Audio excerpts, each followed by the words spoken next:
Distinguished guests, please rise as we honor America with the playing of our national anthem, performed by the Ohio State University Marching Band, accompanied by the Milton Ruffin Gospel Chorale.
Welcome, everyone.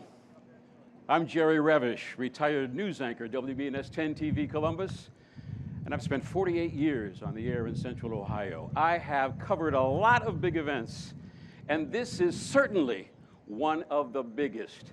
In fact, it is transformative, and it'll impact our area for generations to come.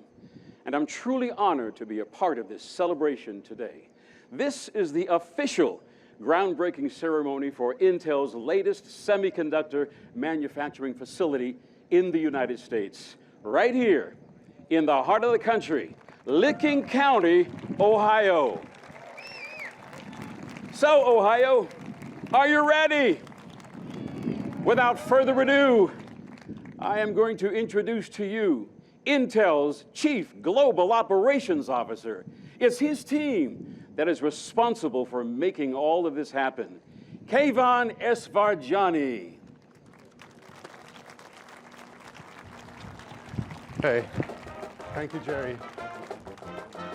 Hey, good morning, everyone. As Jerry mentioned, I lead Intel's Global Supply Chain and Operations Organization. It's a beautiful morning here in Ohio, and we really, really appreciate you being here with us as we celebrate the groundbreaking of Intel's newest US greenfield semiconductor manufacturing site in decades.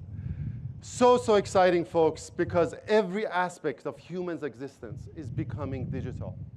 And this would be cars, PCs, data centers, AI and e-commerce, social media, heart monitors, electrical grid, transportation. List goes on.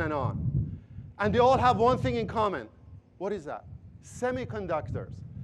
This is why they're so important. These tiny chips are behind the technology that powers the digital lives. These chips thrive on innovation and are critical to the foundation of the US economy, national security, and technology leadership. And once established, here in the Silicon Heartland of leading edge manufacturing will help to balance the global semiconductor supply chain. And we are off to an amazing start. I tell you, initially, when we started this project, I thought it was going to take us another year and a half to basically even get through the permit, get the lands going. And right behind me, we already started. We're groundbreaking the construction only 6 months after our original announcement. So this is really, really exciting. It tells you the winning team that we have here in Ohio. They do what it takes to win. I want to thank all of those who have really brought this project to life. Of course, thanks to Governor of Ohio, Governor DeWine, Lieutenant Governor Houston, also all the Ohio legislators and US Congressional and Senate representatives. Thank you to the Jobs Ohio, the New Albany Company, the City of New Albany, along the leaders of Licking County, neighboring Johnstown. Thank you for the passionate administrations and educators, the Ohio State University and other advanced learning institutions in the regions. The tremendous progress. Intel cannot do this alone. It takes all of us as a family. And thank you to the Ohio Building Trades Council, North American Building Trades Union, and so many, one of our value crafts. Together, our teams are working side by side to do something wonderful and establish the Silicon Heartland as a cornerstone for the semiconductor manufacturing industry. I remember my very first visit to Ohio. We talked about how building a leading-edge semiconductor operations will build a great future together for generations to come. And on behalf of my 37,000 team members in Intel manufacturing teams all around the world, I want to welcome Ohio to Intel's family. Now let's hear it from the team. Let's roll the video. Intel welcomes Ohio. Welcome to Intel, Ohio. Go Buckeyes. Welcome to Intel. Welcome to the team. Go Team Ohio. Welcome to Intel. Go Team Ohio.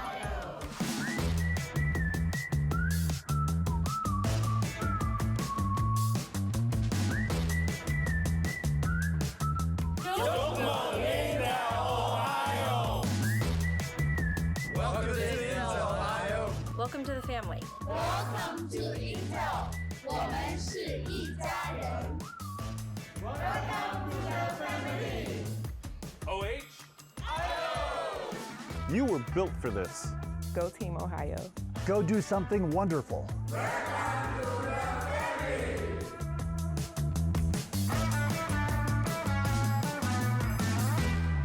Yay. So as you can see from this video, this is our team members all over the world. We're celebrating this union across the company, and we couldn't be happier. The Ohio site joins an international network of Intel's world-class facilities, and we play a critical role in delivering leadership semiconductor products for Intel internal products, as well as our foundry customers. Building a mega site in like building a small city that requires significant infrastructure investments and extensive support services from many of our partners. The two fabs under construction right here behind me, these are going to require concretes that are like building two of the world's tallest buildings, largest skyscrapers in the world, and enough structural steels to build 8 Eiffel Towers. This is the state-of-the-art manufacturing to scale and produce Intel products of PCs, data center, chipsets, networking, devices, and the world is counting on us, as well as the foundry customers, to really support their own design using Intel's process technology. All of this will require a diverse team of highly trained engineers, technicians, delivering millions of chips every day. For this initial phase, we're starting to hire 3,000 high-paying jobs for Intel employees that are technicians and engineers, all the way from starting out of community colleges to PhDs. And we will also be hiring all the supporting infrastructure, such as 7,000 or so construction jobs. And of course, we're going to attract our supplier base. Many of them are here today. The impact of building a semiconductor operation has a 10 times multiplier based on third-party studies. So this is very, very exciting. And later in the program, my good friend and colleague, our Chief People Officer, Christy Pambianchi, she's going to share the exciting details about Intel's commitment to the workforce development here in Ohio. Building the fab is one thing. Another thing is make sure we have a pipeline of talent. And with leadership comes responsibility. Intel plans to build a Silicon Heartland, and by being role models for highest standards of sustainability. When it comes to electricity, water, and waste, Intel will not miss a beat. We are going to be the role model, and Intel has been a leader for sustainable semiconductor manufacturing for decades, designing and constructing our buildings in accordance with the US Green Building LEED standards. Intel uses 100% renewable electricity across our US operations. Intel is net positive for water use in the US. What does that mean? That means we are restoring and recycling more water than we actually intake. That is the investment we are going to do in the overall water facilities in order to make sure that happens. We share Ohio's sense of caring for precious resources, and we're committed to being a role model corporate citizen in the region. Personally, I have learned a lot about Ohio in this wonderful community. I appreciate Ohio's strong agricultural heritage and the thousands of family-run operations across the state. I admire Ohio's proud heritage as an industrial and manufacturing powerhouse with a deep-rooted culture to do what it takes to win. Together, as a family, we are going to create a wonderful legacy that will play an essential role in the global stage for generations to come. So I say, Ohio, let's build.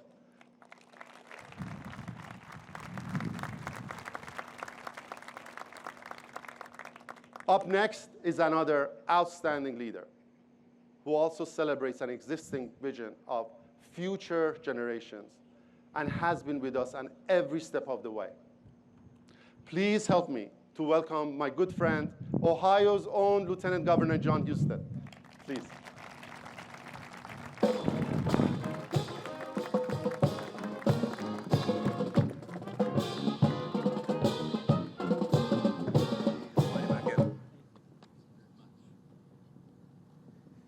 Thank you, Kayvon. It's an exciting day here in Ohio. Beautiful day. I think Kayvon was trying to maybe get the opportunity to dot the I at a Buckeye football game with his enthusiasm there. Well, we would like to welcome everyone to the Silicon Heartland. That's what we started here today.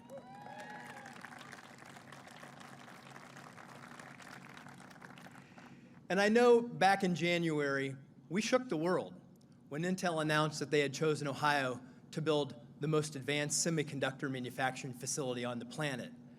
I was at the Lieutenant Governor's Conference yesterday. I heard from a lot of Lieutenant Governors across the country. We're a little jealous about that. It was wonderful. Ohio won. We celebrated, and we're about to break ground, and it's time to deliver on the promise of building a massive semiconductor production facility and supply chain right here in Ohio. Delivering on Ohio's promise is critical. Let me describe what I believe is at stake. Our work in Ohio will determine whether America's economic and national security will be strengthened by creating a stable supply of computer chips. Exactly. Incredibly important. It will determine how Ohio fulfills the promise of becoming the center of high-tech manufacturing in America, so our children and grandchildren will never have to look beyond Ohio for great career opportunities.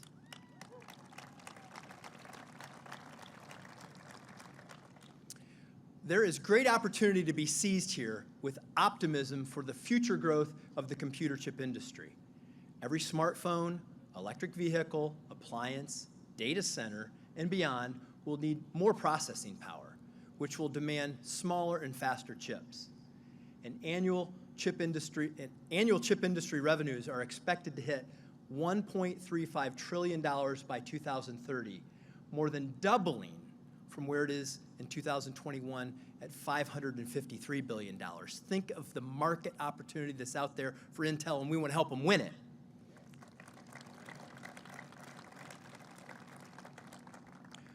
Winning Intel's investment wasn't secured by chance. It was won through great collaboration with the private sector and leadership in government at the local, state, and federal levels.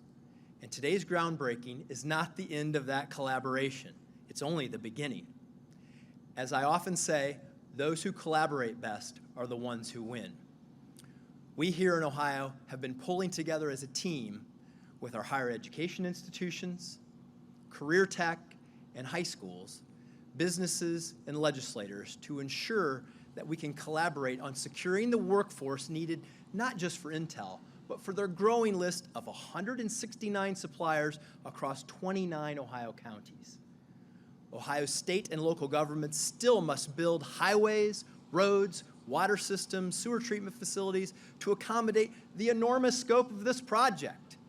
Ohio's construction industry, and I know there are a lot of you out there today, the leaders of that industry and the workforce must build the project on time and within budget, right? We're going to get it on a budget.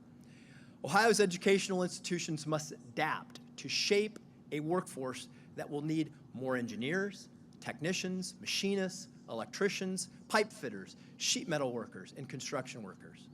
The good news is the skills that most of the workforce will need to qualify for these jobs can be earned at local high schools, career centers, community colleges, and even through an apprenticeship. There is still much work to be done at the state and local government economic development level to secure the supply chain of the semiconductor industry for Ohio. This will involve talking to businesses, identifying sites, training the workforce, building out the infrastructure to accommodate the businesses that will be moving here or expanding here in our state. And we're ready to do this. Local governments will need to plan for this growth in a way that provides for a mix of residential housing, green space, amenities, and the industrial and commercial businesses that will consist of the communities, will be consistent with the community's aspirations. They will lead. Ohio's ready for the challenge. It's time to get to work and win. And I want to introduce now one of those winners, one of the winning collaborators on this team, JP Nassif, the president and CEO of Jobs Ohio. JP?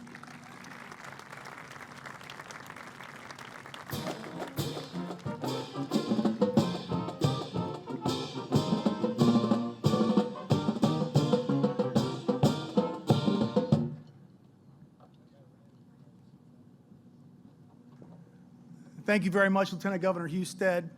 And this state has certainly benefited from yours and Governor DeWine's steady and responsible leadership. This deal would not have happened without your active involvement, and we're very grateful for that as a state. And it is a great day for Licking County and for Ohio and for the American Midwest and for our country. The enormity of the site is fitting because it reflects and matches Intel's ambition for the future of the industry and Ohio's ambition for where we want to be and for our economic future. Jobs Ohio is Ohio's private economic development corporation. We work outside but alongside government. I'm very grateful here to be representing the outstanding Jobs Ohio team and our wonderful 6 network partners. We collaborate together so we can go from a state level down to a local level very quickly, and that was required on this project. The immediate economic impact has been well documented.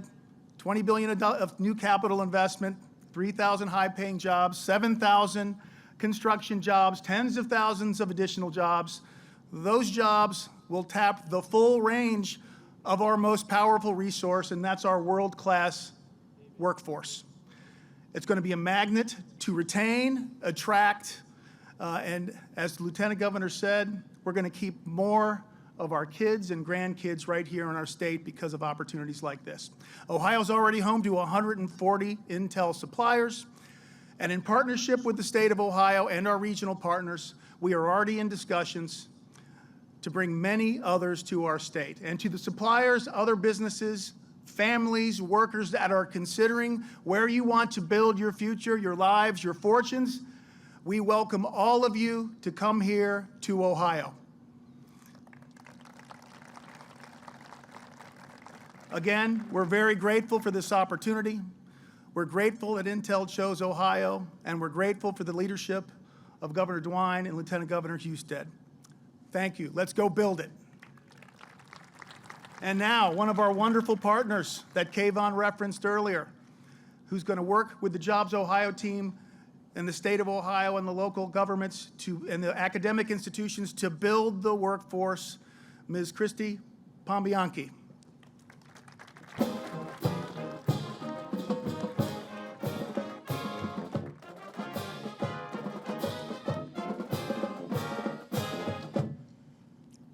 morning, Ohio. And thank you to JP and to Jobs Ohio. The partnership between our teams has been invaluable as we break ground here today in the Silicon Heartland. As Chief People Officer, my priority is attracting and retaining the world's best and brightest engineers and technicians who are going to help propel our company and the technology industry as a whole going forward. And the work we're starting here is more than talent strategy. This is an opportunity for Ohio, and this is an opportunity for America. Like you heard from Kayvon earlier, there's an unprecedented demand for semiconductors globally. And as we break ground here in Ohio, we take another step forward in meeting the demand and revitalizing U.S. manufacturing, maintaining American competitiveness in technology, and reducing the supply chain risks we experienced during the pandemic. As we expand our semiconductor manufacturing footprint, we need a robust workforce pipeline with strong skills in technology. So with the funding that the U.S. CHIPS and Science Act provides, demand for talent in technical fields will only tighten in the coming years. In fact, the Semiconductor Industry Association recently suggested that these incentives could add as many as 280,000 jobs to the economy. And that's just in one industry. At Intel, we already plan to create over 6,700 high-tech jobs supporting the current expansions we have in the United States, including the project here, over the next few years. And this expansion will create a ripple effect, adding tens of thousands of jobs across our ecosystem and our partners. But with this expansion, we have to invest in education now to ensure that we have the talent that we need to fulfill this project, as well as help the U.S. regain its leadership position. So leading-edge chip factories are actually made by the people within them. A fab is an ecosystem with a diverse, reliable workforce that includes trade workers, highly skilled trained technical workers. It includes engineers, relevant degrees in science, technology, engineering, and mathematics fields. Earlier this year, I had the honor of announcing Intel's intent to invest $50 million directly into Ohio higher education.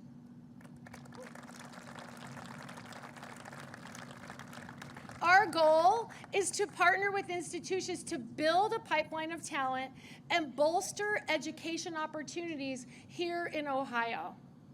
Since then, we've reviewed dozens of proposals to fund collaborative, multi-institution research and education programs which emphasize real-world experience and innovating in semiconductor fabrication. And so as part of this commitment, I'm really proud today to announce the first phase of the funding for Intel Semiconductor Education and Research Program here in Ohio.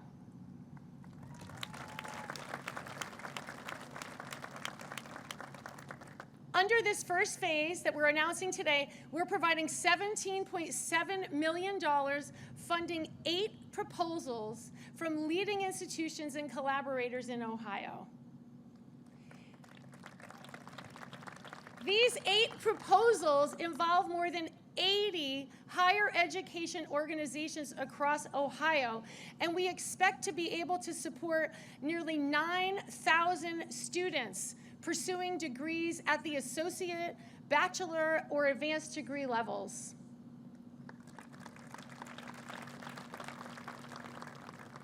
One-third of these students will be from underrepresented groups, and more than 1/4 of them will be women.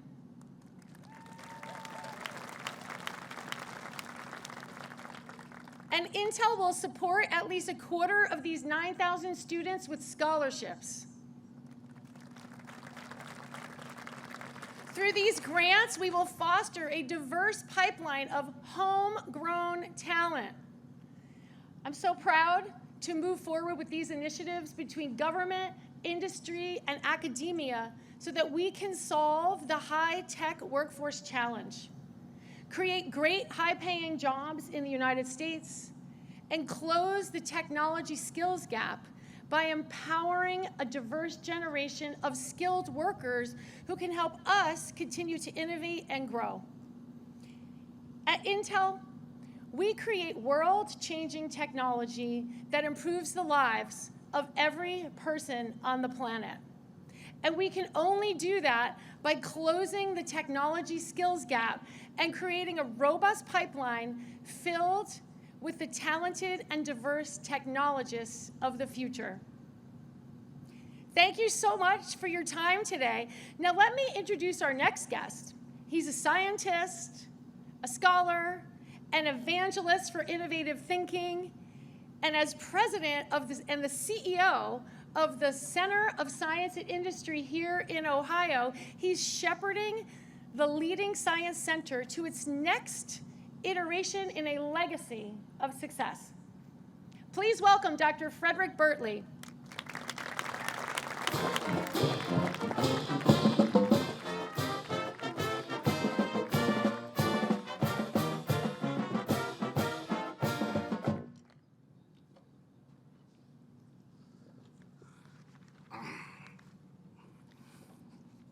Thank you so much, Christy.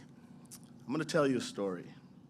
On October 4th, 1957, traveling at 18,000 miles per hour, a 200-pound sphere, no bigger than a beach ball, completed its first elliptical orbit around our precious Earth. The Russians successfully launched Sputnik, broke the space barrier, and our world was forever changed. This event catalyzed a series of transformational changes for this great country. President Eisenhower used that Sputnik crisis, as he called it, to galvanize America's science, engineering, technological movement, and with the stroke of his pen, created NASA. And then President Kennedy uttered his famous words in that amazing Bostonian accent: "In this decade or the next, we will send a man to the moon, not because it is easy, but because it is hard." We then relied on the great state of Ohio, where flight was first invented, the state that birthed the great Senator John Glenn, who became the first American astronaut to circumvent the Earth, and the same state that birthed Neil Armstrong, who in 1969, 11 years after Sputnik, shattered our world and became the first human to walk the moon. The United States was back on top. And during those 11 years, we produced more scientists and engineers than any other time in history. And more importantly, the public had a healthy appreciation for the importance of science and technology education. Well, it's only fitting that on this very weekend, as we celebrate 60 years since JFK's historic speech, we are back in Ohio celebrating this Intel investment. An investment which, like Sputnik, will catalyze the next generation of scientists, engineers, and technological experts from this very local and the more global communities. You see, this is more than an Intel story. This is more than a Licking County story and Central Ohio story. This monumental and unparalleled Intel groundbreaking is an American story, one of American inspiration, innovation, and transformation. And so as the president and CEO of COSI, the #1 science museum in the nation, I could not be more thrilled to partner with Intel to provide educational opportunities and support the robust STEM pipeline you just heard Christine and others talk about that will provide jobs, uplift individuals, and change the lives and communities for generations to come. So as we symbolically break ground today on this Intel venture, remember, we are witnessing the latest and greatest evidence of American innovation. It just happens to be in this amazingly prolific state of Ohio. Thank you, Intel. Thank you, President Biden. Thank you, Governor DeWine and Lieutenant Governor Houston. Thank you, guests, and thank you, America. It's now my pleasure to introduce another great leader to this stage, none other than our Director of the Ohio Department of Development, Ms. Lydia Mihalik. Thank you.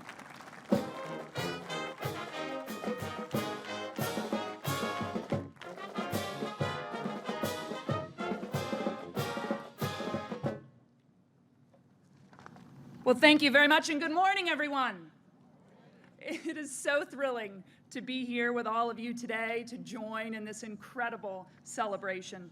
It, as always, is a beautiful day here in Ohio, and you can really sense the energy and the excitement that's quite frankly been building for this project for months.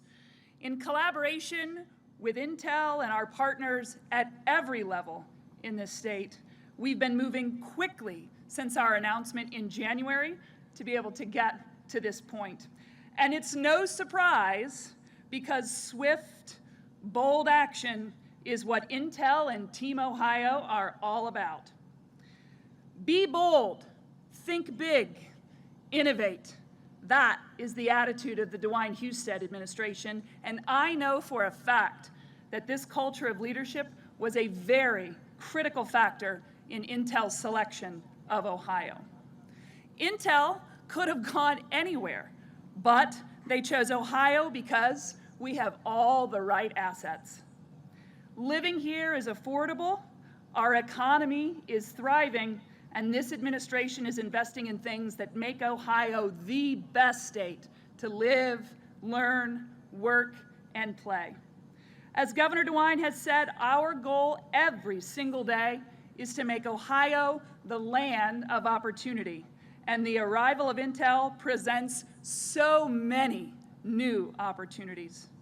The Intel project will put Ohio on the map as a national leader in innovation and technology, and its positive impact on our economy will help make Ohio a more prosperous and vibrant place for everyone living here.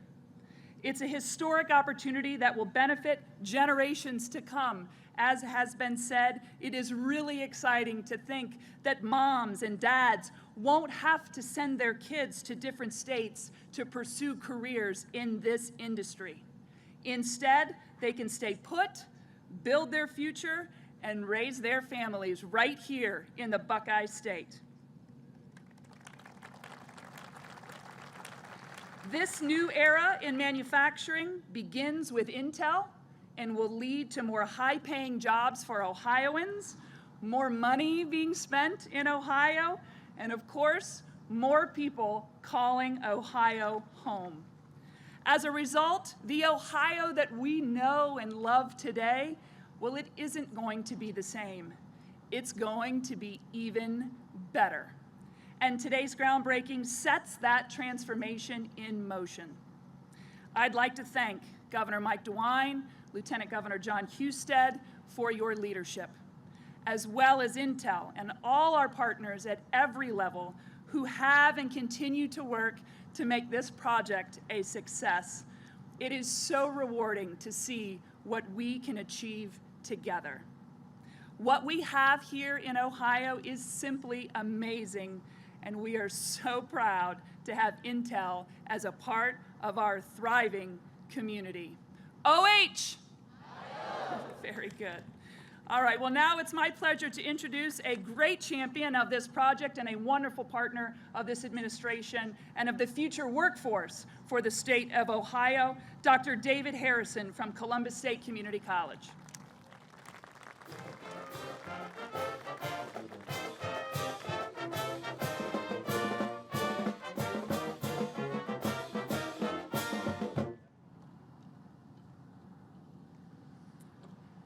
Thank you so much, Lydia. This is so exciting. This is a great view, and we are so glad to have you here this morning. One of our practices at Columbus State is to start every gathering with gratitude, and I want to do that here this morning. There's so many who made this historic day possible. I want to thank Governor Mike DeWine and Lieutenant Governor Husted for their vision and commitment to possibilities. I want to thank Jobs Ohio and One Columbus for their strategic leadership. I'm grateful to our elected officials in Ohio and Washington for believing in the people of our state and putting that belief into action. President Biden's signing of the CHIPS Act last month elevated the biggest economic and workforce development project in Ohio's history to one of global significance. Thank you to these and other leaders who made this day possible. And of course, I want to thank Intel for choosing Ohio and for recognizing the role that Ohio's colleges and universities can play in realizing their vision. As Christie said in March, in their March announcement at Columbus State, Intel committed $50 million to our institutions. And the support they announced this morning, as she alluded to, will establish the Ohio Semiconductor Collaboration Network, a statewide effort led by Columbus State and the Ohio Association of Community Colleges. This investment will enable Ohio's 23 community colleges to enhance our curriculum, build faculty expertise, and prepare thousands of Ohioans for incredible careers with an explicit goal of more than 1/3 from historically underrepresented groups. Intel's deep commitment to diversity and equity is shared by Ohio's community colleges. Their work to advance technological readiness in underserved communities, their commitment to expand opportunities for women in technology, and their explicit focus on veterans aligns perfectly with what community colleges do every day. The career pathways we'll build together will result in life-changing economic opportunity for thousands of Ohio students and families, and will go a long way to establishing a new equitable standard of prosperity for our state. As I've learned about the semiconductor industry the last several months and the talent that drives it, it's become clear to me that these are our jobs. These are community college jobs. We were built for this moment, to prepare Ohioans for the highly skilled manufacturing technician roles that will be the lifeblood of Intel's success here. We look forward to getting to work. Thank you. I mentioned the leadership of our elected officials. It's now my great pleasure to introduce one of those leaders, U.S. Congressman Troy Balderson.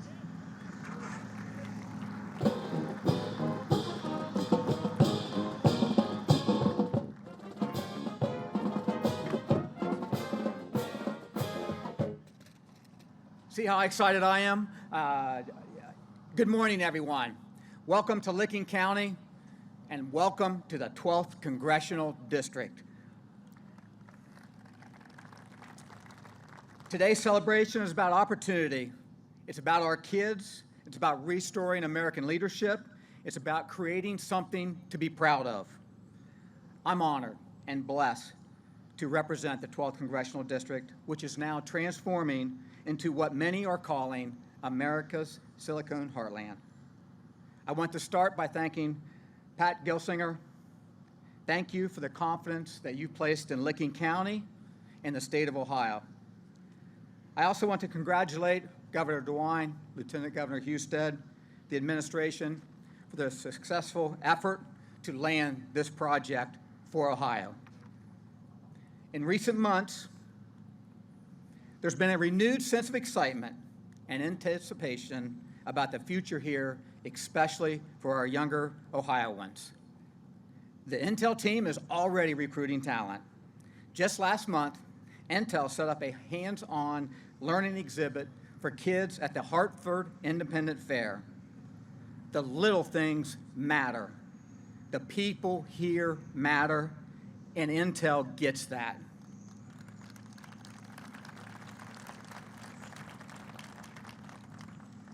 The place we stand today is much more than an empty field. For generations, this community has been a place of opportunity. Last week, I had the chance to speak with students at the Career and Technical Center of Licking County. These kids gave me hope. They serve as a reminder of the fundamentals for success in America about much more than a college degree. They remind us that we can achieve anything we set our minds to if we work hard and make smart decisions. These students, and so many others like them from across our region, will be the ones who make this fab a reality. Electricians, welders, heavy equipment operators, mechanics, HVAC technicians, and more. These opportunities for these students has never been greater. They're excited and they're ready to take the challenge on for making this a success. You see, addressing the United States semiconductor shortage is about much more than reducing our reliance on foreign manufacturing. It's about investing in our kids and defining the air before us. The concrete trucks are ready, the road work is in motion, and Central Ohio is excited about its role in ensuring that the United States leads in the manufacturing of these critical products in the years and decades to come. I am honored and blessed to represent this community. It's hardworking people, and to join the Intel team here today to mark this historic milestone. Thank you all so much for being here.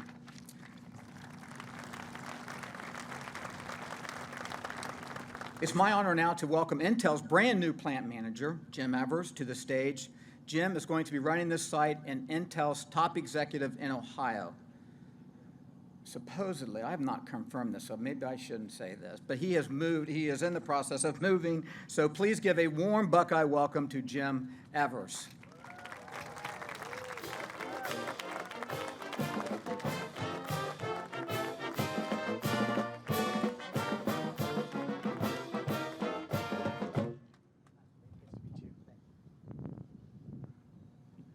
Hello, Ohio. I have the immense privilege of leading the Intel Ohio team. I first put on my Intel badge 28 years ago as an operator in our Arizona factories and moved here just last week, it's true, to the Buckeye State. It's been an incredible journey from that first day to today, celebrating the beginning of the Silicon Heartland with all of you. I am so grateful to be here. I'm grateful to Intel, to Pat, to Kayvon, to the manufacturing leadership team for putting your trust in me to lead our team here in Ohio. I'm grateful for our team in Arizona that helped shape the leader that I am today.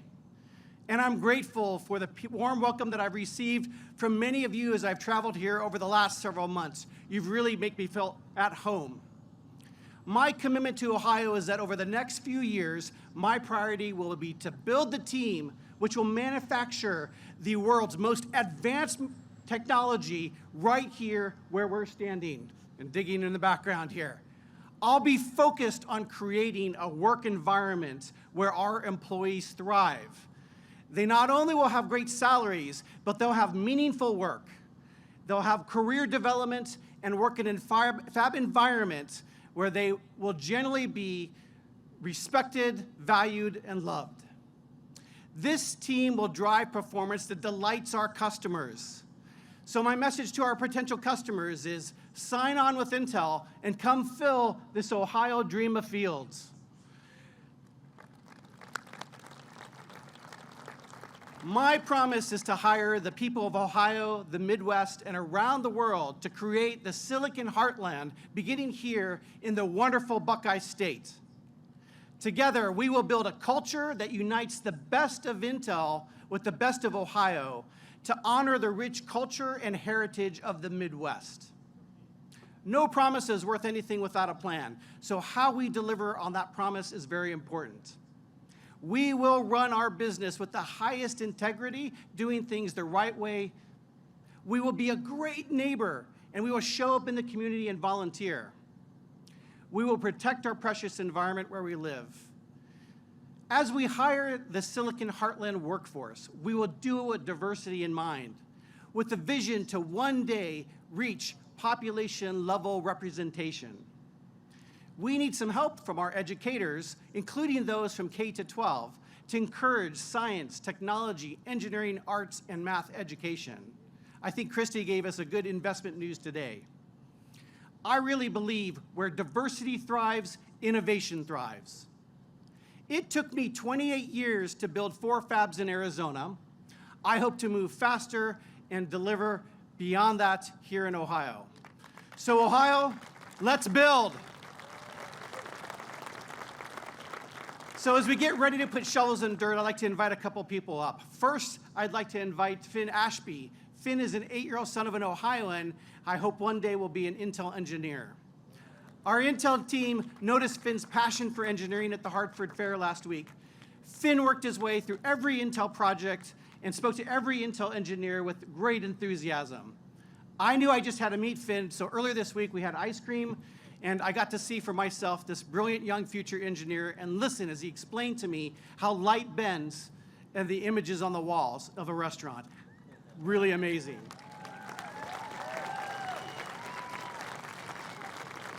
And with that, I'd like to also invite our CEO, Pat Gelsinger, and our Chief Global Operations Officer, Kayvon Esfarjani, to come up and lead us in this official groundbreaking to commemorate today's historic occasion.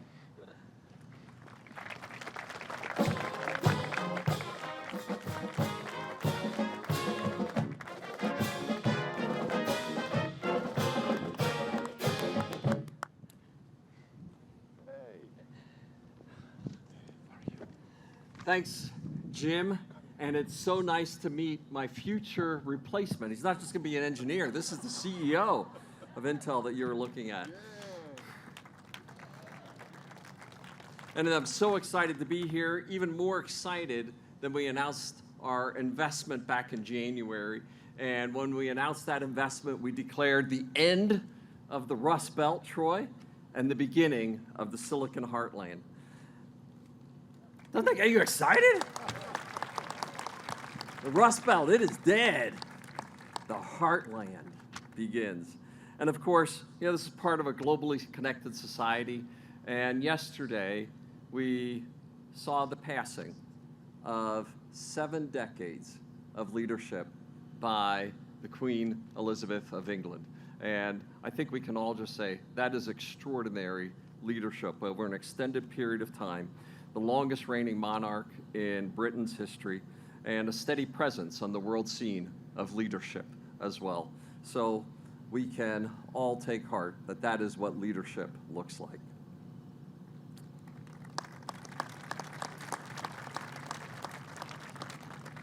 And today, we continue building on an era of innovation, the proud manufacturing, and I must say, the welcome that we have received here, because we want to build stuff, and the welcome that we have received since we began these discussions in Ohio is nothing short of tremendous. Education, manufacturing, good old Midwest values. We are thrilled that this is what the Silicon Heartland will represent for this area, for the state, for the Midwest, for this nation. So let's come together and let's start building the Heartland, and let's go dig.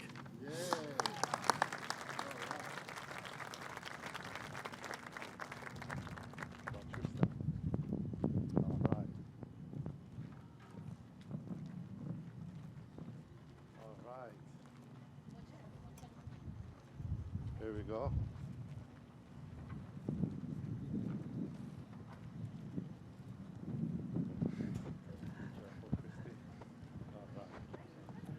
Okay. All right. Here we go. Okay. Jim, come on. Governor. Yeah.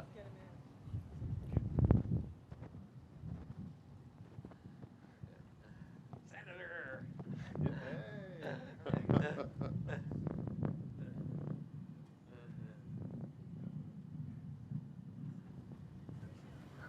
Okay, ready?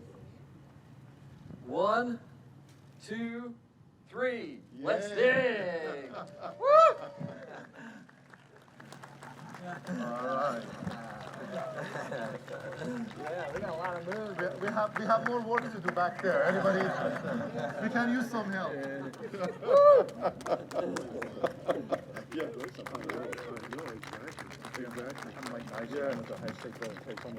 All right. Thank you. All right.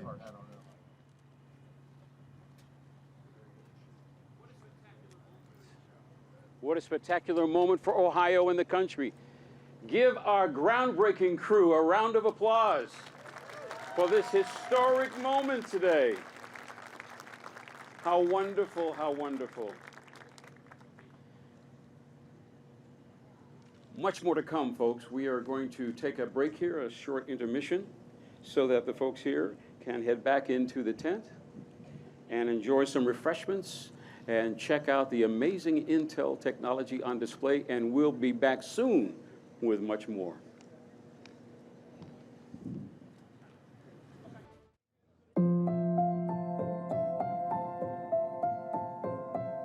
From this beautiful land springs great opportunities to do something wonderful, led by strong people across a unified community. To succeed, to share, to sustain, from generations past, present, and future.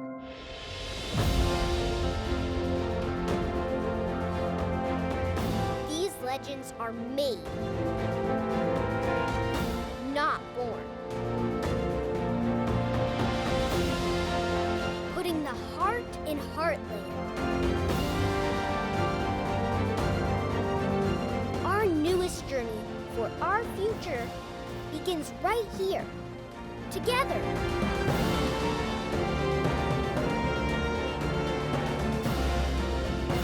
Ohio, let's build.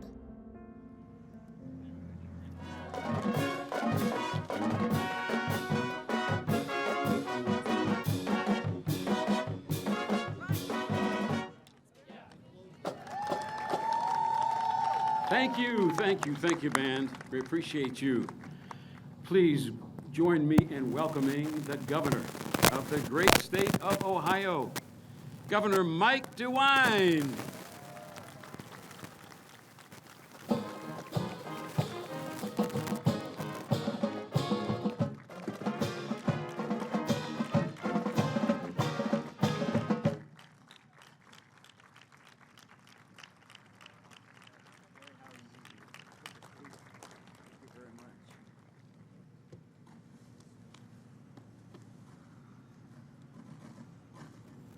What a great day.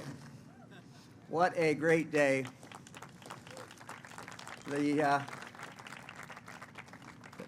president will be here in a moment. I normally would acknowledge him and welcome him to Ohio, and I will do that. To Senators Brown, Portman, members of Congress, state and local officials, and members of the Ohio State Legislature. We celebrate today a great victory for Ohio, but an even greater victory for our country.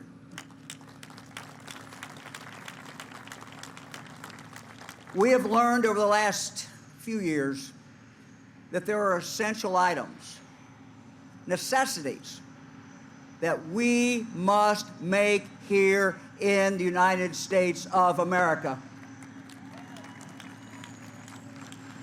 We can, we must, and we will make them here. To Pat Gelsinger, to Kayvon Christie, to the whole great Intel team, we know that we're entering into a long-term relationship with you. By choosing Ohio over 39 other locations across our country, think of that. You recognized and you put your faith in Ohio and in our people. On behalf of the people of the state of Ohio, let me say to you, we will not let you down.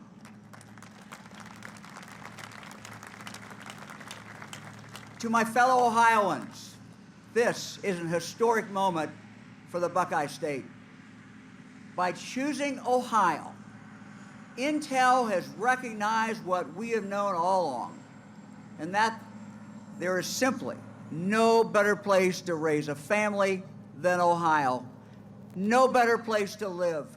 No better place to start or to grow a business.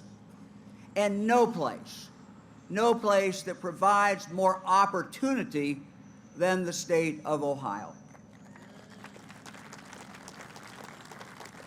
My fellow Ohioans, by choosing Ohio, Intel has placed its faith in you. They have placed their faith in our women and our men who are building these fabs right now. There is a children's book. It's titled, They Build the Dream. And to the men and women who are out there today and who will be here for years building, we say thank you. Thank you for building that dream. And to those who are the Intel suppliers and the suppliers of the suppliers and on, we thank you. You also are building that dream. Intel is placing their faith also in those who are teaching the next generation of Ohioans and those who are preparing them for the jobs of the future. Because for all our other assets, our greatest asset is our people. Ohioans are the heart of the new Silicon Heartland. Just think about it. Today at this moment in Ohio, today, right now in Ohio, there are young men, young women attending our 14 public universities and others in our 74 private liberal arts colleges and universities, studying mechanical, industrial engineering, other things, all of whom may one day work here at Intel or in some other great Ohio high-tech job. Just think of it. Today in Ohio, there are young men and women in our 23 great community colleges studying microelectronics or electronic engineering technology who will one day work here as manufacturing technicians. Think about it. Today in Ohio now, there are young men and women in our 50 career centers, high school career centers, studying the STEM disciplines, who will one day work here in a wide variety of occupations, from high-tech manufacturing and cybersecurity to also the skilled trades, electricians, pipe fitters, HVAC technicians, sheet metal workers, who will, in the future, be building the 3rd and 4th fabs, the 5th and 6th fabs, and the 7th and 8th fabs, and on and on. My fellow Ohioans, this is a great victory. This is a great victory, and it is just the beginning. In the days and months and years to come, there will be many more victories in Ohio because we are investing in and preparing our young people and our older people for the future. A future that is bright, a future that holds great promise, and a future where all Ohioans can live their American dream.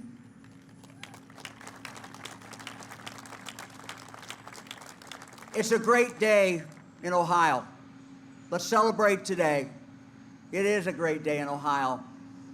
And the best is yet to come. Thank you very much.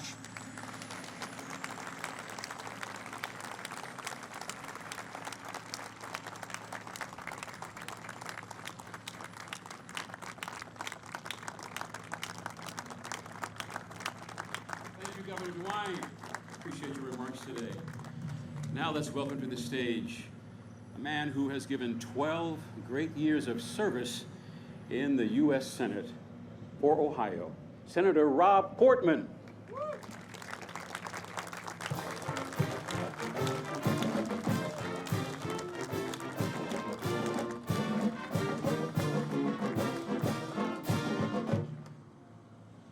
Thank you very much. And what do you think about this gospel choir and the best damn band in the land?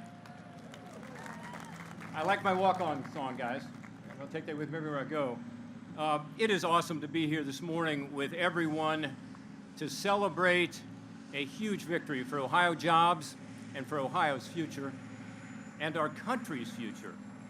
As we break ground for the world's most advanced semiconductor fabs in the world, unbelievable, creating this ecosystem that will be the Silicon Heartland. There are many to thank and congratulate. President Biden, who made his way to the Buckeye State today. I can't wait to hear what the walk-on song is going to be for him. I think I know what it is. Governor DeWine, who just spoke, Lieutenant Governor Houston, Senator Brown, Representatives Balderson and Beatty, and other House colleagues who are here, members of the Ohio House and Senate who provided important legislation for the incentive package, local officials, Dr. Johnson, economic development professionals, those professionals like JP and Kenny worked their heart out.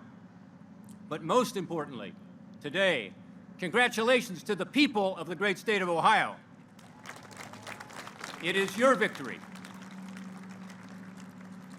Today, as we acknowledge all the hard work that went into bringing Intel to Ohio, we also acknowledge the hard work before us that now begins as we begin to close America's competitiveness gap that has grown dangerously wide with regard to semiconductor manufacturing.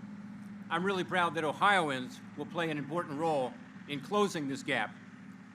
Special thanks to CEO Pat Gelsinger and his Intel team for the confidence they have shown in the people of Ohio.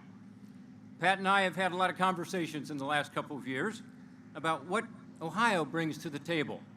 And I will tell you, as a Midwestern farm kid, he got it instinctively. He understood that our Midwestern values, hard work, resourcefulness, a legacy of manufacturing, and a willingness to embrace technology fit exactly what Intel needed. Incentives from the governor, the state legislature, and the local community didn't hurt. But honestly, every state had an incentive package. Ohio's pro-jobs, pro-business environment that Governor DeWine and the state legislature have nurtured helped. And the new federal infrastructure law was timely. But folks, none of this works without the skilled Ohio workforce that they need. Now it's up to all of us to earn the confidence that they have shown in Ohio, and we will.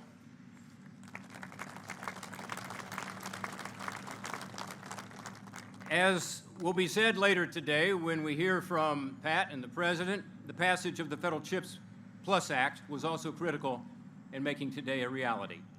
I was honored to help lead that effort in the Senate. Each of my Senate and House colleagues here today played an important role. In this case, at least, Congress put partisanship aside and focused on how to close the growing gap in semiconductors and other technologies that will ultimately determine the fate of nations. Our dwindling U.S. semiconductor manufacturing is both an economic and national security concern. Not only has our share of global chip manufacturing capacity over the past 30 years fallen from nearly 40% to 12%, but semiconductors are more important than ever for everything from F-150s to F-35s. And 90% of high-end chips being made in Taiwan and China dramatically growing its capacity, the supply chain has become more vulnerable, putting at risk the American economy and our military advantage. If it works as intended, the CHIPS Science Act will be the catalyst to spur all kinds of record-breaking technological investments and innovations, not just chips, and not just here in New Albany, as important as it is, but around the country and across the state. Intel's announcement to build here has already caused suppliers to look at Ohio because of the semiconductors. So let's get to work. Like we did with the CHIPS Plus legislation, Let's link arms across the aisle and at every level of government and the private sector to meet the need. Let's help the building trades ensure those 7,000 skilled construction workers are there.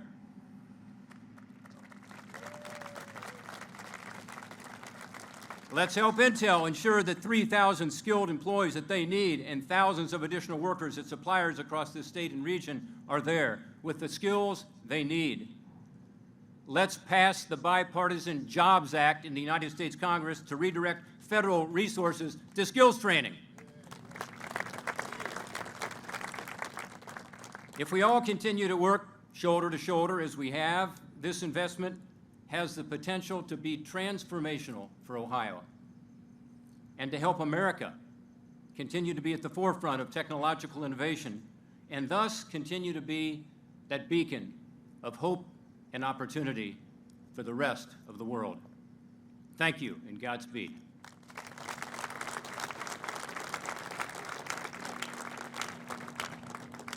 Thank you, Senator Portman. Now we'd like to bring to the stage a man born in Mansfield, Ohio, and has been serving in public service since 1975, Senator Sherrod Brown.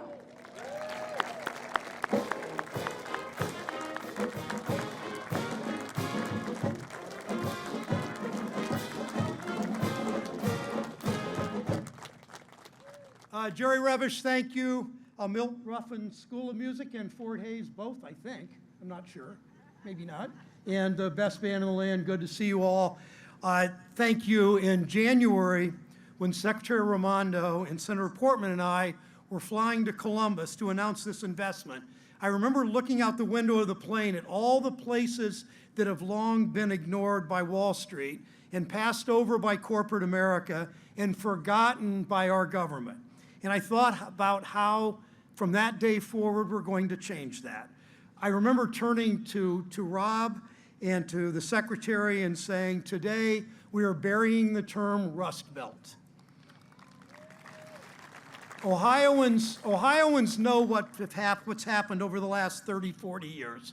Corporations searched the globe for cheap labor. First, they went to anti-union states, closing down plants in Mansfield and Cleveland and Akron and Circleville, and moved to anti-union states in the South. They lobbied for tax breaks and bad trade deals to move more manufacturing jobs overseas, always in search of lower wages. Wall Street rewarded them for it over and over and over again. America invented the semiconductor, as you know, yet today 90% of them are made overseas.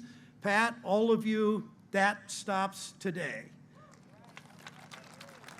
Today, with American investment, with Intel's investment in American production, American workers, with the CHIPS Act, with all the work we're doing with President Biden in the House and Senate, we're putting in place a new pro-American, pro-union industrial policy. The technology of the future won't just be developed in America. We're really good at that. We've done that for generations. It will be made in America, in the industrial heartland, in Ohio, all over this state, Central Ohio and going out from here, where we built the engines of progress for generations. In this state, we have the history, we have the talent, we have the ingenuity, and finally, we have a federal government that recognizes that. This is what so many of us have been working for our whole careers. Good paying jobs, American supply chain, work for thousands and thousands of building trades workers. You know, when you love this country, you fight for the people who make it work. And today we break ground on an investment in our greatest asset in our country, American workers. Thank you. Thank you, Sherrod. Sherrod Brown. Our next speaker is a native of the Columbus area, and we so appreciate her. She's also the chair of the Congressional Black Caucus. May I present Representative Joyce Beatty. Thank you so much, Jerry Revish, and certainly to Fort Hayes and the Milton Ruffin Jazz Ensemble, the Ohio State Band, best damn band in the land. Let's give it up for them. It is indeed an honor for me to be here today on this historic day. You have heard so much about why we are here and what is happening in Central Ohio. But let me just paint a picture for you. Today, on September the 9th, with this backdrop, we say thank you to Intel, my good friend Pat Gelsinger. We say thank you to the United States Congress and the U.S. Senate, because it was 30 days ago, on August the 9th, that the President of these United States signed the CHIP Act. There was a lot of blood, sweat, and tears that went into this, but we knew what was good for this nation, for our national security. We knew what it would say to the great state of Ohio for jobs. It is a partnership that not often we can come and say, thank you, business leaders. Thank you, elected officials, Democrats and Republicans. Thank you, labor leaders. Thank you, community leaders. Thank you to the women, the minorities, and Black Americans who will share in this historic day.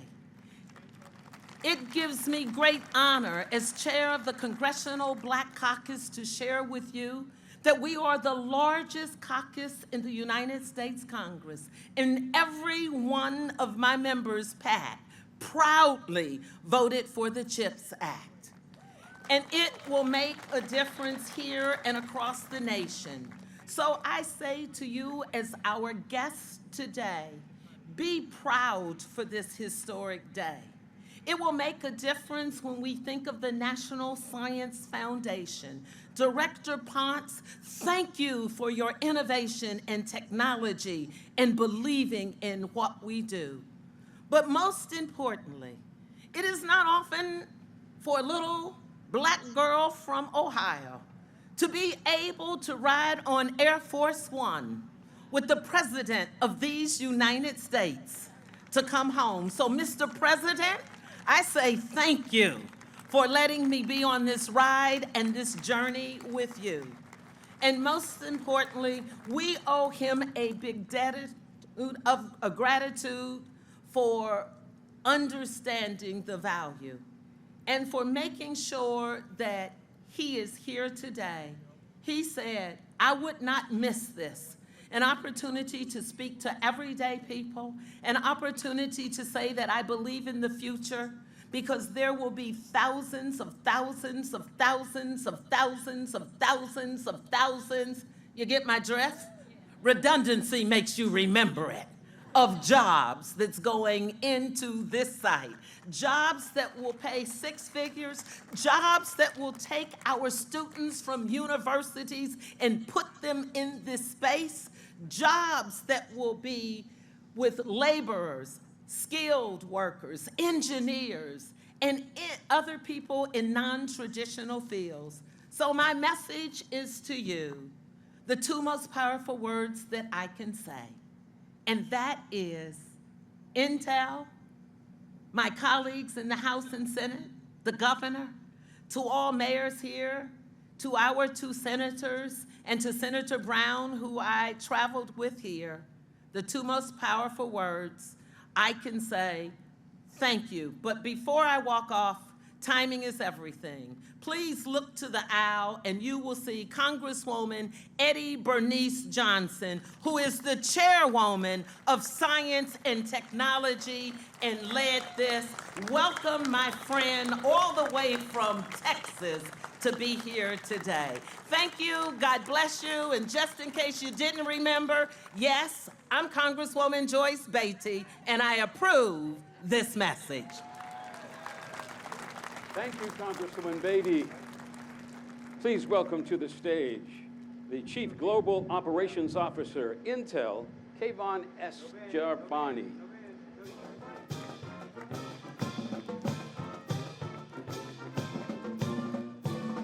Hi, everyone. All right, folks. First of all, I'm going to keep this very brief. Most of you heard from me earlier today. There's no place better for me to be than here in Ohio today. We have an amazing project that's going to be going for us. We're going to build, the advanced semiconductor manufacturing, state-of-the-art manufacturing, right here behind us. The tractors, as you see, are happening. We're going to make this so amazingly successful. But with that, it's not just building the factory. It's going to require us to make sure that the pipeline of talent, collaboration with our universities, and of course, no better person here than, of course, the biggest advocate for this project since day one, our good friend, the president of Ohio State University, Dr. Christina Johnson. I want to welcome her to the stage here for her to change some words with you. Thank you.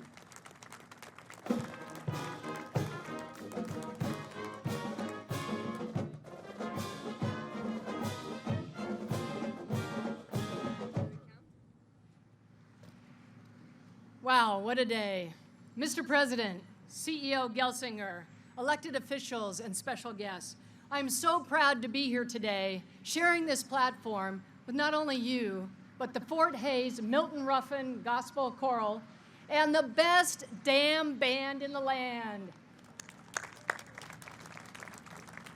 And I'm also so proud of the role that The Ohio State University and all the colleges and universities played in making this groundbreaking a reality.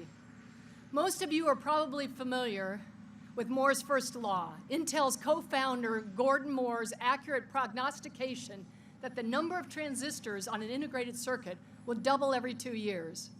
And thanks to companies like Intel, since I was a chip designer in college, we've watched those transistor line widths shrink from microns to nanometers, and soon to angstroms. And the power of our devices increase exponentially. If you want to calculate my age, I just gave you all the facts.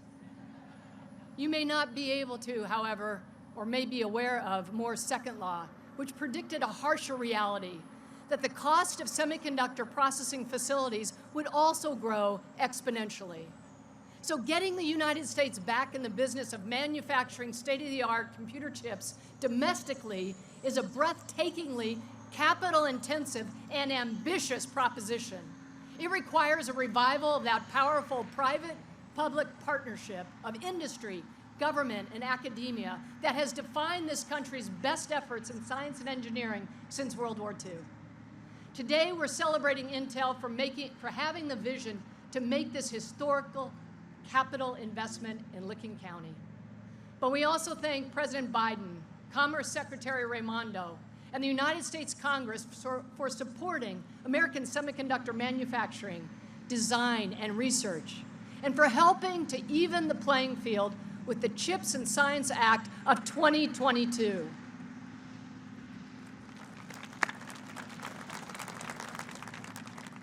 I have the privilege today of representing the region's higher education sector, which stands ready to educate the workforce that Intel and its suppliers and customers will need.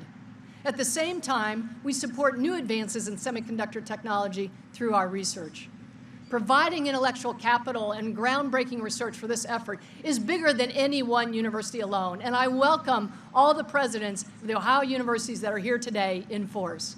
We've come together to create a network of colleges and universities and community colleges into a 12-university and college Midwest regional network focused on doing our part to foster a semiconductor ecosystem here.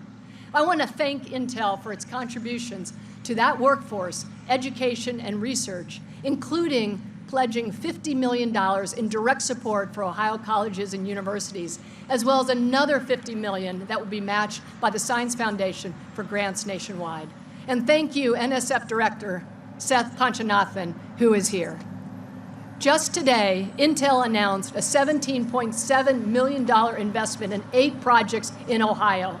And in addition, $4.8 million of that $17.7 is for the Advanced Semiconductor Fabrication Research and Education, or CAFE, that Ohio State will lead. We are so fortunate in Ohio to have political leadership that understands the importance of knowledge and in technology-intensive industries to our state's future, as well as the role higher education plays in developing the ideas and the people for those industries. I'd like to thank Governor DeWine, Lieutenant Governor Husted, Senators Portman and Brown, our congressional representatives, our Ohio Senate, our Ohio House, and all our elected officials. We couldn't do this without you.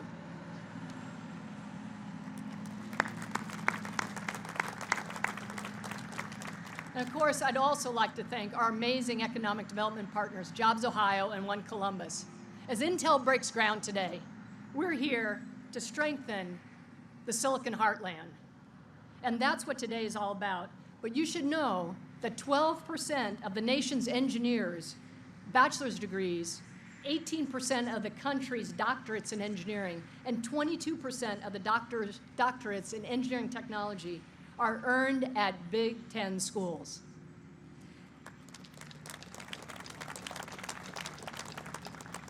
Those engineers will no longer need to head to the coast for cutting-edge jobs. They will be able to find them right here.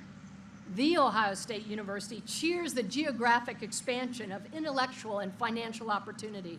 This is a great moment for all of us. Mr. Gelsinger, President Biden, thank you for making this happen. Thank you. Thank you, Dr. Christina Johnson. Please welcome to the stage Effion Hawkins.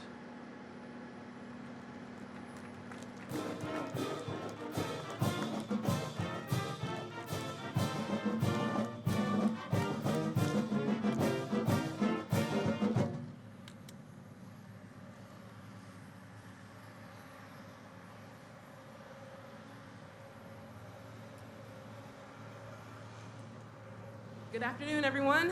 My name is Effion Ibakate Hawkins, and I am a student at Central Ohio Technical College, working towards my associate degree. Intel's CEO, Pat Gelsinger, grew up next door, right in Pennsylvania, and started his career as with an associate degree from a community college. That's why I'm personally excited to be here celebrating with you all, because students like me, we have an incredible opportunity thanks to Intel. Please join me in welcoming Intel CEO, Pat Gelsinger, to the stage. Thank you so much.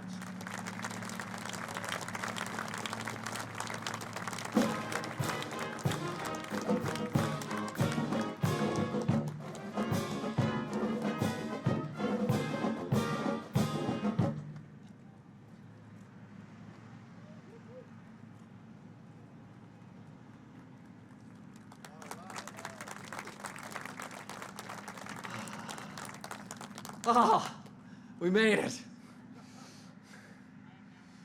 You know, and as you think about this moment, you know, I just ask you, what aspect of your life is not becoming more digital?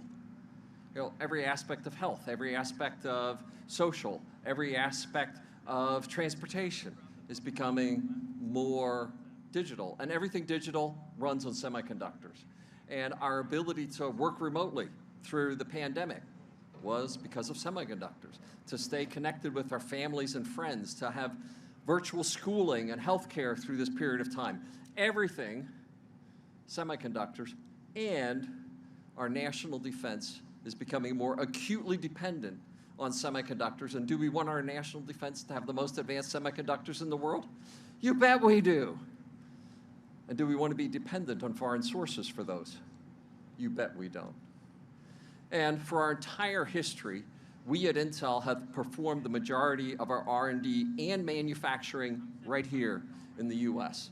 We are the only US chip maker that does all the R&D, manufacturing leadership, technology development in the United States. And as we came to this period in our strategy, we put our chips on the table. Yeah, I like that joke too.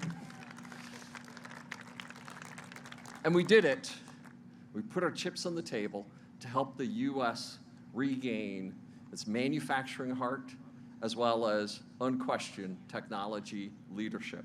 And our partnership in Ohio is off to a great start. And under Governor DeWine, Lieutenant Governor, we just feel come on down. Ohio wants us. And it's just been an incredible relationship.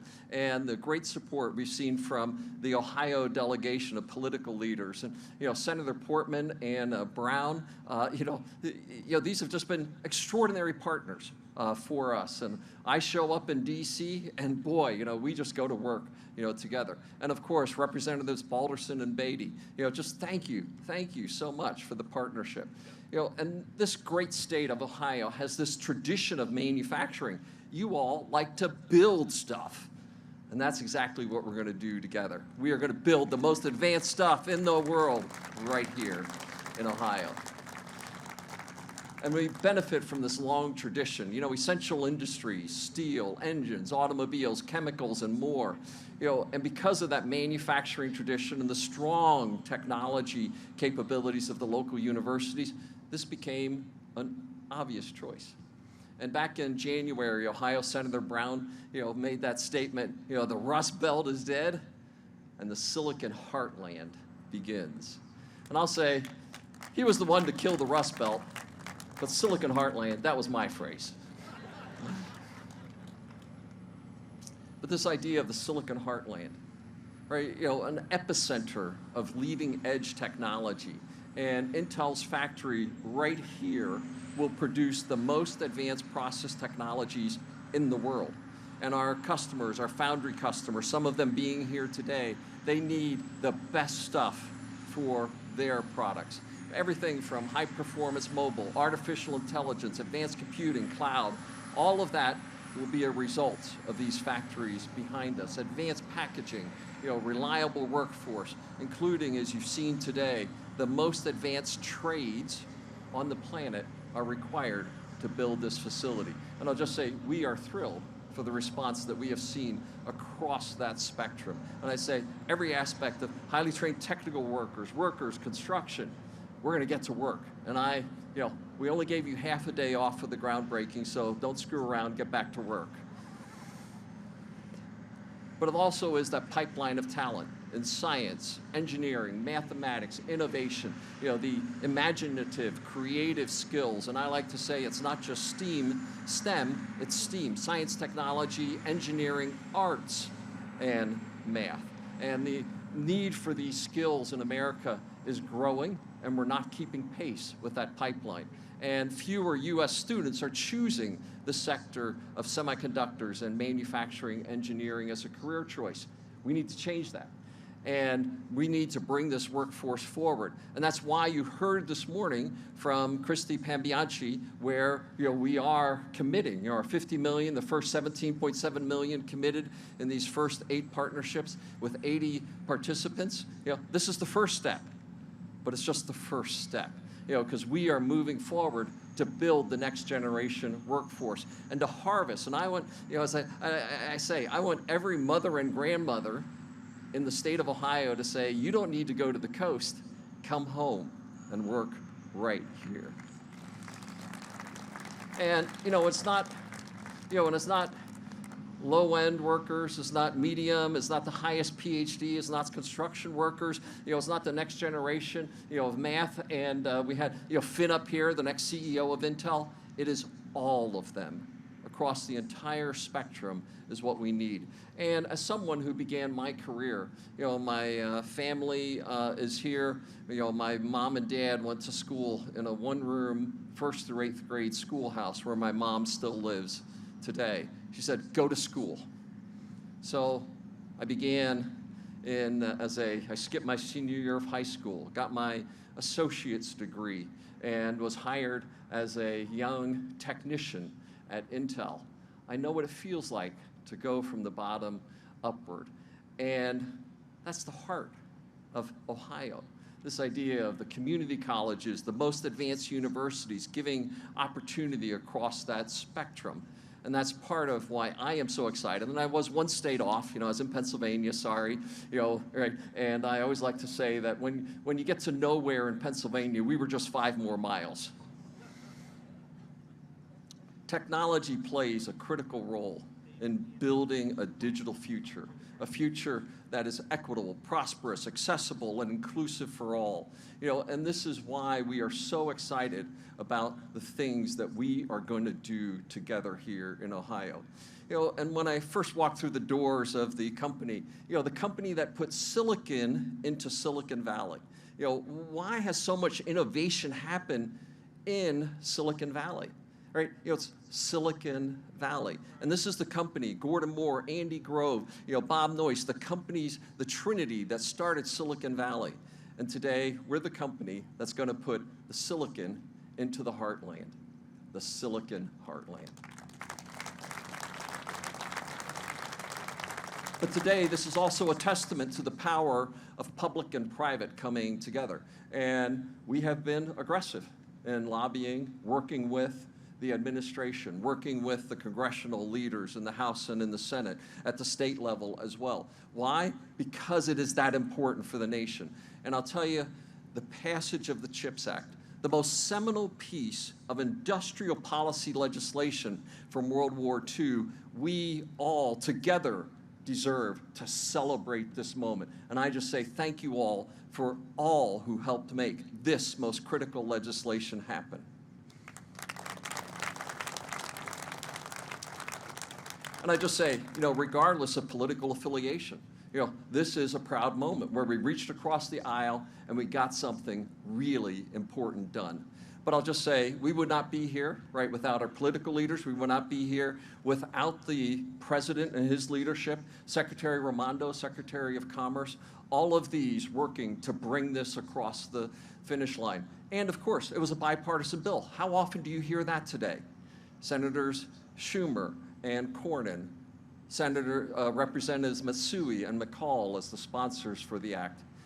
And we were thrilled that we, Intel, had a part to play in making that legislation happen.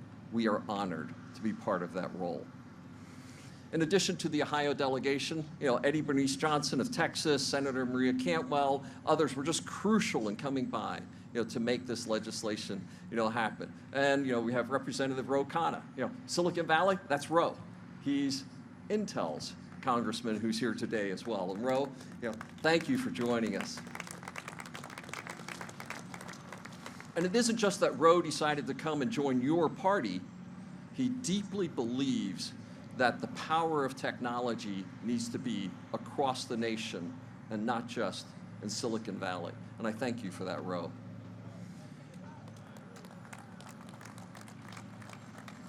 And with that, it is my honor, an honor that a farm kid from Pennsylvania should never even dream of, the honor to say the following words. It is my pleasure to introduce the President of the United States. Please join me in welcoming President Biden.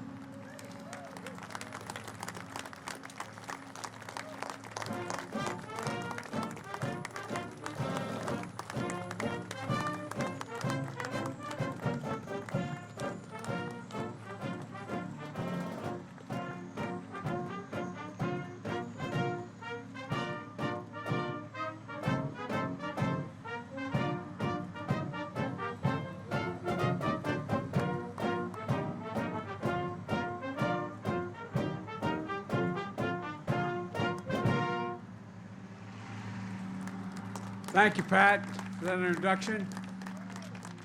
And pretty amazing. Pretty amazing. It was just back in January when we were together at the White House with Senator Brown and Senator Portman announcing this historic investment. In March, I shared the story in my State of the Union address, the story of the Field of Dreams in the middle of Ohio, where America's future will be built. In August, we were back at the White House as I signed the CHIPS and Science Act, one of the most significant science and technology investments in our history. And now, in September, Gov, we're here breaking ground, and thanks for the passport to get to the state, Gov. Appreciate it.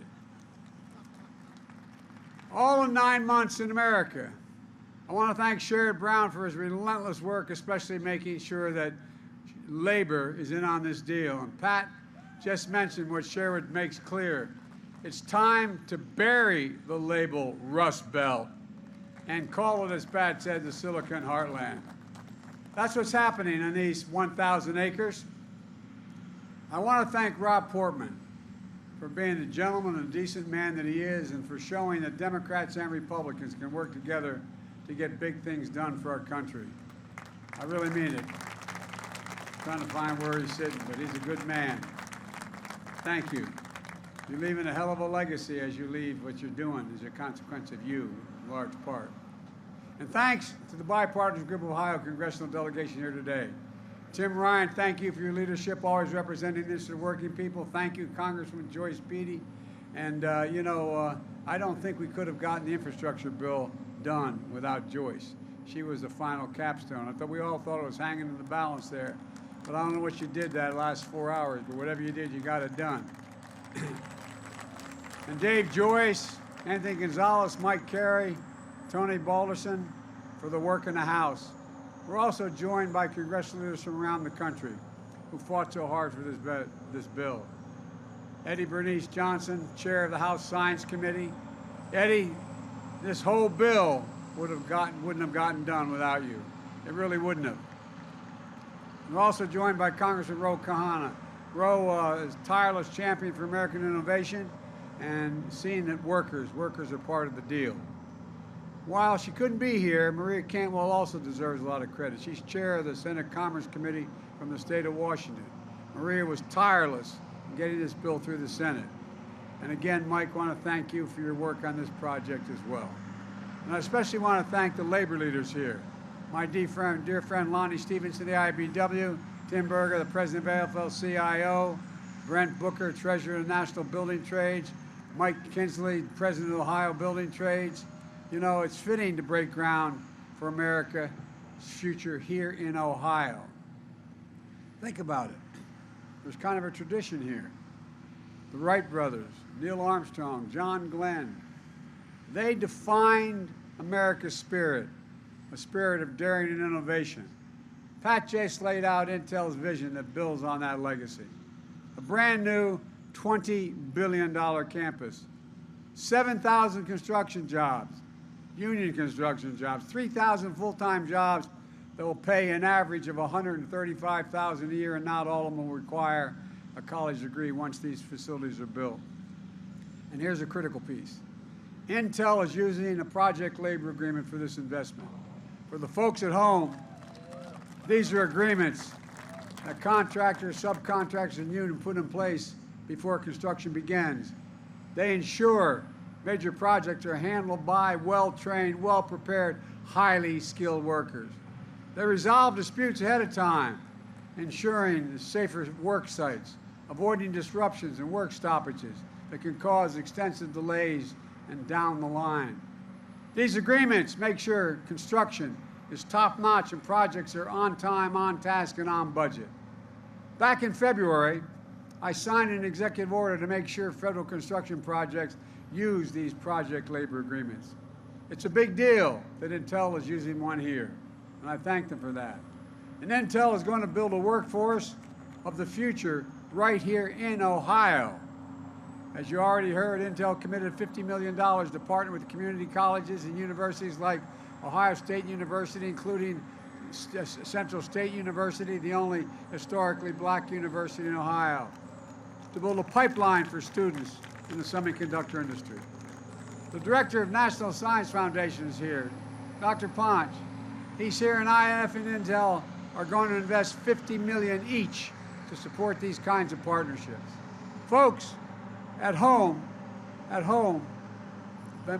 you may be wondering, why is this such a big deal for manufacturing? Something so small in size as a fingerprint, as a semiconductor. Well, semiconductors are small computers that power everyday lives, smartphones, cars, washing machines, hospital equipment, internet, electric grid, and so much more, including our national security. And here's the deal. America invented this chip. America invented it. It powered NASA's moon mission. Federal investment helped bring down the cost of making these chips, creating a market and an entire industry. As a result, over 30 years ago, America had more than 30% of the global chip production. Then something happened. American manufacturing, the backbone of our economy, got hollowed out. Companies moved jobs overseas, especially from the industrial Midwest.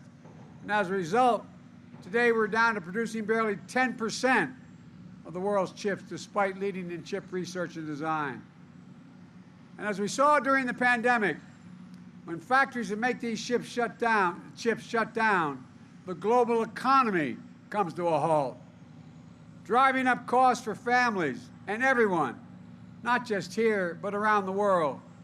In fact, 1/3 of the core inflation last year was due to higher prices of automobiles because of the shortage of the semiconductors needed to build those automobiles. Folks, we need to make these chips right here in America to bring down everyday cost and create good jobs. Don't take my word for it. You heard Pat. Listen to the business leaders across this country.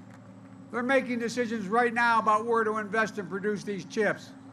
China, Japan, South Korea, European Union, all these places are investing tens of billions of dollars to attract chip manufacturers to their countries.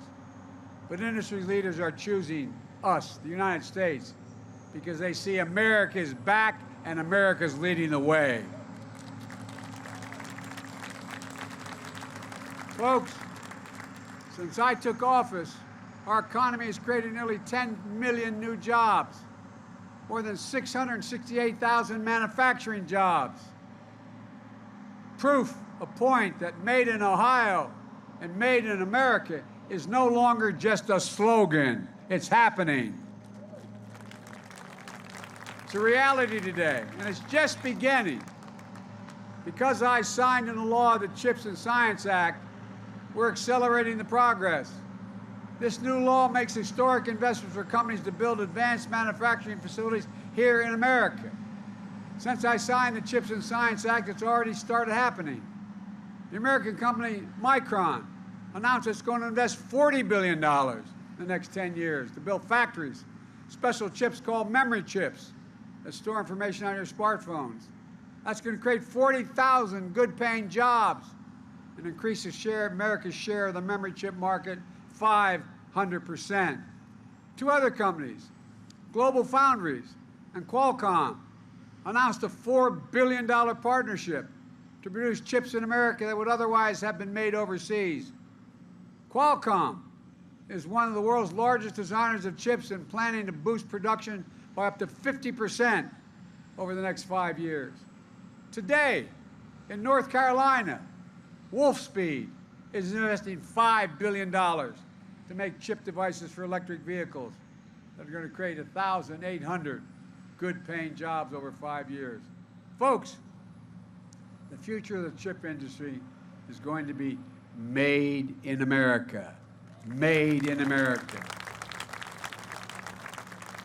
And folks at home should know the manufacturing of these semiconductors connects countless small businesses and manufacturers into a supply chain that's going to thrive, all because of this law. Imagine if we had more of these kinds of factories across the country. This law makes that a reality. It matters. All of this is in our economic interest, and it's in our national security interest as well. Earlier this year, I went to Lockheed's factory in Alabama. They're making the Javelin missile that we're supplying to Ukraine to defend itself against Putin's unprovoked war. We need semiconductors not only for those Javelin missiles, but also for the weapon systems of the future that are only going to be more reliant on computer chips. This goes well beyond commercial need. Unfortunately, we produce zero of these advanced chips in America. Zero. And China's trying to move way ahead of us in manufacturing now. It's no wonder, which is somewhat unusual, that the Chinese Communist Party actively lobbied U.S. business against this law. Basically, you want to do business in our country, don't do it there. The United States has to lead the world in producing these advanced chips, and this law makes sure that we will. And to be clear, the CHIPS and Science Act is not handing out blank checks to companies.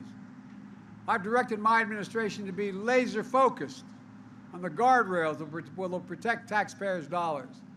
We'll make sure that companies partner with unions, community colleges, technical schools to offer training and apprenticeships, and to work with small and minority-owned businesses as well. We're going to make sure that companies that take taxpayers' dollars don't turn around and make investments in China to undermine our supply chain and national security. You know, we have the power. We have the power to take back any federal funding if companies don't meet these requirements. The law also requires that companies build these semiconductor facilities by Davis-Bacon prevailing wage, so people can live with a little bit of breathing room. And this will ensure tens of thousands of new construction jobs and high-paying jobs, and more often high-paying union jobs. And not only will companies use these funds to buy, but they cannot use these funds for stock buybacks and issue dividends. They have to manufacture. And finally, the law is about more than chips. It's about science as well. You know, decades ago, the United States of America invested 2% of its gross domestic product, 2%, in research and development. We led in everything. We created everything from internet to the GPS. Today, we invest somewhere between 7/10 but less than 1% in research and development. The United States of America. We used to rank #1 in the world in research and development. Now we rank #9. China was #8 a decade ago. Now China's #2. And other countries are closing in fast. The CHIPS and Science Act moves us up once again. It authorizes funding to boost our research and development investment back closer to 1% of our GDP. That's the fastest single year of growth in 70 years, but it's still not enough. We're going to make sure we lead the world in industries of the future, from quantum computing to artificial intelligence to advanced biotechnology. Think of the things and the kinds of investment we deliver. Vaccines for cancer, cures for HIV, inventing the next best thing that hasn't even been imagined yet. That's who America's always been. There's something that's really important.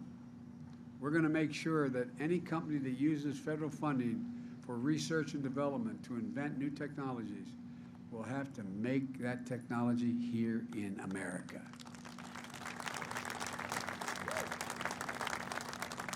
And that means we will invent it in America and make it in America. And we're going to make sure we include all of America. We're going to support entrepreneurs and technology hubs all across the country, including historically black colleges and universities, minority-serving institutions, tribal colleges. We're going to tap into the greatest competitive advantage we have, our diverse and talented workforce that's urban, rural, and suburban. Folks, I've asked Pat and many other leading businessmen leaders this question. When the United States decides to invest in considerable resources in a new industry that we need to build, does that encourage business to invest as well? And the answer is yes. Overwhelmingly, ask any major business person, because they say if we think it's worth investing in and we're putting tax dollars into it, it has an increased possibility of being usable, workable. Federal investments attracts private investment. It creates jobs. It creates industries. It demonstrates we're all in this together. And I believe there's another reason why companies are choosing the United States. It's because we're better positioned globally than we have ever been in a long, long time. We've seen a faster, stronger economic recovery than any other advanced nation on earth. I met with one of the leading companies, research companies in South Korea. I asked why they're going to invest billions of dollars in the United States. He said, because you're the most secure nation in the world. We know if we invest, it will be secure. And secondly, this surprised me, you have the best workforce in the world. Folks, and we have the best universities in the world. Dynamic venture capitalist system, a rule of law that protects international property. And thanks to the infrastructure law that I signed with the help of many of the members who are here today, That means better roads, bridges, ports, airports, clean water, high-speed internet for every American. That's going to create millions of jobs all by itself. This is a game changer. Let me close with this. This is about our economic security. It's about our national security. It's about good paying union jobs you can raise a family on, as my dad was saying, have a little bit of breathing room. Jobs now, jobs for the future, jobs in every part of the country. We're not going to leave a part behind. There's no need to not develop the whole country. Jobs that show the industrial Midwest is back. The industrial Midwest is back. And that's what you'll see in this field of dreams.